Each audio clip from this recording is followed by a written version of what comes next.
It is the Matt McClearin Show. We are hanging out live on Radio Row here in the wonderful city of Atlanta at the College Football Hall of Fame, where you will find us for the durality of the week, man. We are here for the entire week broadcasting live. And again, Coach Lane Kiffin will be approaching the podium in about an hour or so from now. We will carry that live for you at 1:30. See Marty Smith walking around, see Peter Burns walking around. You never know at SEC Media Days who's going to sit down and hang out with us next. But it looks like Johnny Congdon's coming over here from ABC 3340 in Birmingham. So we'll chat with him as we continue next on the Matt McClearin Show on JOX 94.5. It is the Matt McClearin Show, live from SEC Media Days in Atlanta. The ATL, as some call it, the Brave City. I don't know. I might have just made that part up. City of Champions. City of Champions. Perhaps that is what it is. We are here on Radio Row, as we will be all week here at the College Football Hall of Fame for full coverage of SEC Media Days. A lot to discuss as we continue. I know it's hot. It's hot here. It's hot in Birmingham, and that is why, my friends, I would advise you don't let the Alabama heat and humidity get you down. Keep your home comfortable with an affordable Train cooling system. Train, the official partner of JOX. They've been recognized as America's most trusted HVAC brand for 8 consecutive years. Make sure your home and family have a system you can rely on. You can find a comfort specialist nearest you at Train.com. It's proven it's hard to stop a train. Sitting down with us now. See, this is what I love about SEC Media Days, because sometimes it's people you know, sometimes it's people you've never talked to before. But we've had you on the show before. We were hanging out last night as Johnny Congdon with ABC 3340 in Birmingham. What's going on, Matt? How are you? Thanks for having me. Yeah. What's going on? How are you enjoying it so far today? It's fun. I was telling someone earlier in the local TV media room over there, it's like a college football amusement park. You just keep walking around and you see a bunch of media nerds like us. And yeah. You recognize the face and you don't know the name, and then you think you're pretty good at names. I was just telling you off the air, and I had no idea who some of the people are. And they're like, "Hey, Johnny, how are you?" And I'm like, "Hey, pal, slugger, what's going on?" Hey, it's good to be recognized. But no, it's a lot of fun. We were saying earlier, like, I've never covered SEC Media Days when they was in Hoover. Yeah. And I guess it was all streamlined. It was on one floor. Here, I was telling Laura Goodman Goldson, I should say, from over at AL.com, it's like a Scooby-Doo amusement park. Like, people are just popping in one door. Brian Kelly's in one door. Eli Drinkwitz is out the others. Players left and right. You look left, you look right. People are coming left and right. Yes, it's an interesting setup here, that's for sure. So you heard Commissioner Sankey's comments talking about, we were just addressing them in the first segment, about expansion. It doesn't surprise me, but it feels like the SEC is set. Sure. And that they're not necessarily feeling like they need to add anybody. Is that kind of how you read into it? Yeah, I felt like the whole message was, we already are a power conference. Right, yeah, he did say that. We don't need anybody. We don't need we'll get Texas. We're going to get Oklahoma, and we're just going to continue to the rich get richer. But I feel like any slight or any challenge, as they said, they don't feel compelled, they don't feel any urgency to act because of what the Big Ten's doing, because of what the Big 12 we thought was going to be extinct 2 years ago. Yeah. I was working in Texas, and right after that news came out, which was about a week after Big 12 Media Days, we thought, all right, this conference could be dead in a matter of weeks. Yeah. And sure, are they as strong? Will they be as strong without Texas and without Oklahoma? Absolutely not. However, they added some decent programs to keep the conference afloat, to keep their head above water. Is Houston anywhere like Texas? No.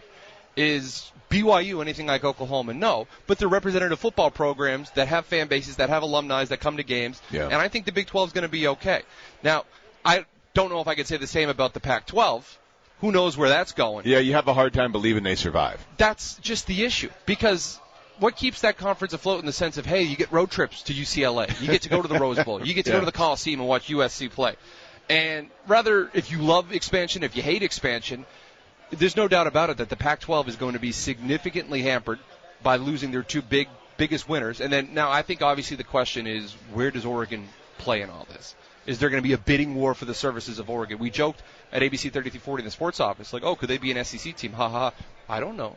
Well, like, to me, and I talked about this last week, they don't move the needle the way people think that they do. West Coast football just flat out doesn't move the needle. And they just throw the Nike. Oh, you got Phil Knight. You got Nike.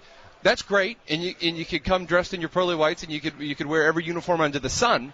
But at what point do we say we don't care that you have the Nike money. We don't care that you have all the top facilities. If you don't move the needle in the SEC, right. What's a better program? If you're an Alabama or an Auburn fan?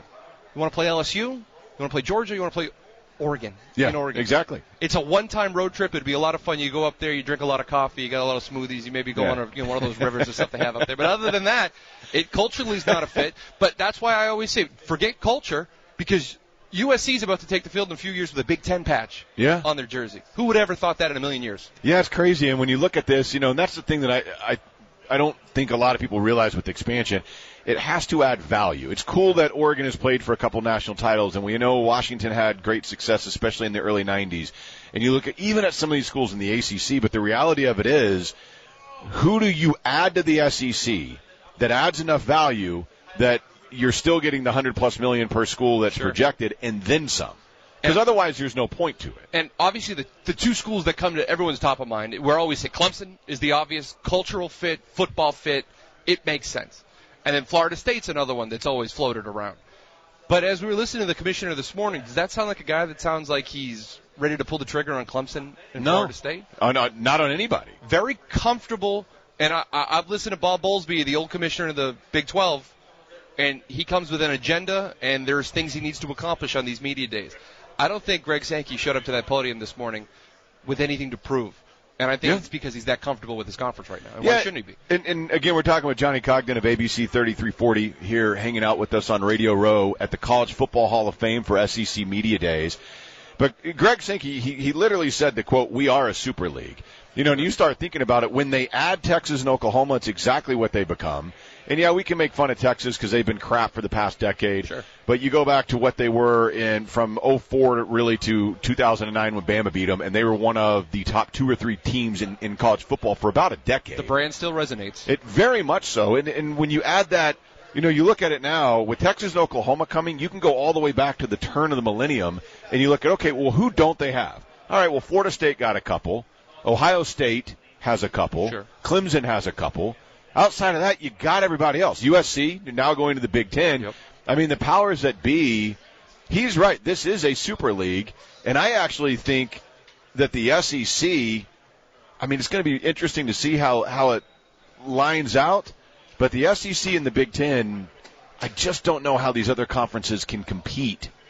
And if you're the Big Ten, you're doing cartwheels and you're celebrating the fact that you got a program like USC with Lincoln Riley getting big-time guys out of the transfer portal like Caleb Williams and Jordan Addison. Because, as I read on Twitter this morning, and it's kind of jarring when you see it, I believe it's 12 out of the last 16 national championships reside out of the Southeastern Conference. Yeah. So if you're the Big Ten, and right now you got good football, and you got tradition, and you got pageantry, you got big stadiums, the Big House, Beaver Stadium, Ohio State, Horseshoe, all that. But until you start consistently competing and winning national titles, you are always going to be the little brother to this conference in the SEC. That's exactly right. And that's true because you go all the way back and you think Florida State had one, Clemson had the 2, and Ohio State got that one, whenever that was, 2014 or whatever that was. They need to build. They need to continue to build the brand within their conference. Michigan is one of the most historic teams in the history of college football, if not top 3, top 5. Yeah. They got to win a national championship. Yeah, they haven't won since '97. Penn State's got to win a national championship. Programs like Iowa and Minnesota, programs that need to compete for playoff spots. I'm not saying they got to win national championships, but the conference of the Big Ten has to continue to send teams to the Final Four, and they have to continue to really give teams a scare because the SEC just keeps rolling along, and if Florida State wants to win one off here, Clemson had a pretty good year, you can win 1 or 2 here, but it's always sandwiched by the Alabamas, the LSUs, the Auburns, and now obviously what Kirby Smart's doing in Athens and Georgia. So they got a lot of work to do, and I think it's the right step in the right direction. And SEC fans don't want to hear it. They want to scoff. They want to water off a swan's back when it comes to USC and UCLA. Lincoln Riley, man, he can recruit, Yeah. You're a Texas guy. You follow him. Yeah, he can for sure. He can recruit, and look what he's done in 1 year without playing one game. He took 2 of the biggest fish in the transfer portal, and they're going to go play in Los Angeles, and they can sell the city, and they can sell all the pageantry that comes with USC football. And I'm not saying they're going to compete for a national championship this year, but I think as long as Lincoln Riley's there, they're going to be on the cusp, and they're going to be knocking on the door quite often. Johnny Congdon joining us here, ABC 3340 in Birmingham, as we continue on the Matt McClearin Show. And, it's interesting when you were saying that, I just thought of this, because we all talk about one of the things to me that the SEC has the most of is depth of conference. Sure. our trash is not as stinky as your trash, in a sense, right? You know, and when you look at this, when you look at the Big Ten, the way that you're just kind of bringing that up with the Natties and all that, I mean, you look at the top, because I think we are, like, you know, Ohio State and some of those teams at the top, maybe if you want to throw in a Penn State and a Michigan State and sure. Michigan and that side of the conference, you know, like the top of the Big Ten, similar to the top of the SEC. Pretty good. But then when you start looking at it like that and you go, okay, well, if it is, Northwestern. Name the champion out of the Big Ten outside of Ohio State. It's not Michigan. You know? And Michigan's a step further than Penn State because right. At least they made a college football playoff. I mean, James Franklin's a really good coach. Jim Harbaugh's a really good coach. Mel Tucker's a really good coach. I mean, you got to go all the way back to '97 for another Big Ten champion other than Ohio State when Michigan last won theirs. Which, like, when you start thinking about it like that, you go, man. And then you look at all, and that's the thing about the SEC. Sure, it's cyclical, and right now LSU, who knows, and Florida, who knows. But we're still talking about teams. LSU won a national championship a couple of years ago. Sure, if you talk to a casual college football fan on the street and you say, could you envision LSU in the national championships this year? They could say, sure. You ask someone, hey, could you see Minnesota or Purdue in the national championship? They'd look at you like you had six heads, and they'd be right to. What is this, the 1940s? Literally. Yeah, and that's where it gets really interesting in the separation of conference is it's not just Alabama. Sure. It's other programs, and right now, yeah, it's Alabama and it's Georgia, but we have seen in recent years LSU. We've seen Florida do it. We've seen Auburn. Look what A&M's building. Right. They got the biggest treasure chest of anybody. And that depth of being able to compete, not necessarily for 10-win seasons, not necessarily for a top 10 ranking. There are multiple schools in this conference that can compete for national championships. You can't say that about any other conference. And we talk about LSU. LSU had a down year last year, right? Yeah. They fired their coach.